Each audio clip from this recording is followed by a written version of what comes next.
আমরা পরিষদে গেছি দুস্থ মানুষদের জন্য সঠিকভাবে চাউলটা পায়।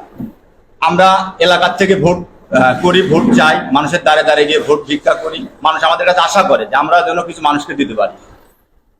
আমরা গত নির্বাচনে গত ঈদের চাউল দেওয়ার পরে আমাদের অনেক লোকজন চাউল পায়নি, কিন্তু চাউল পরিষদে সঠিকভাবে মজুদ ছিল, কিন্তু এই চাউলটা আমাদের মানুষ সাধারণ মানুষ পাইলো না। আমরা এবারে চেয়ারম্যান সাহেবের কাছে গেলাম যে আসলে আপনি যে এগুলা করতেছেন এটা কেন? আপনি সাধারণ মানুষকে, যারা গরিব মানুষ, দুস্থ মানুষ, তাদেরকে আপনি চাউলগুলো বিতরণ করেন।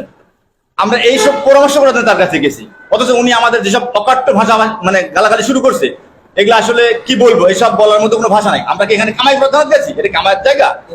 এটা 10 কেজি একটা চাউল, এটা সাধারণ মানুষ নিবে, এই চাউলটা যেন সাধারণ মানুষ পায়, আমরা সেই উদ্দেশ্যে সেখানে গেছি। অথচ আজকে হচ্ছে সেই পরিষদের চাউল বিতরণ ছিল 30 কেজির চাউল বিতরণ, সেখানে অনেক মহিলারা ছিল, অনেক ছিল, তাদেরকে নিয়ে এখন আবার নতুন ভাবে নাটক করছে যে আমরা সেখানে গেছি, যা ভাঙচুর করছি, মারামারি করছি, গ্যাঞ্জাম করছি। আসলে এটা কেমন দেশ? এটা কি কথা? একটা সাধারণ মানুষের ডাউল যদি সঠিকভাবে বাংলাদেশ সরকারের প্রধানমন্ত্রী মাননীয় প্রধানমন্ত্রী জননেত্রী শেখ হাসিনা যে ভিজিএফ এর চাউলটা বিতরণ করছে, এই চাউলটা সঠিকভাবে দেওয়া হচ্ছে কিনা আমরা যদি একটু দেখে না দিতে পারি, তাহলে এটা কেমন দেশ? তাহলে কি জন্য আমরাও রাজনীতি করতে আসছি? আমরা কেন এই পথে আসলাম?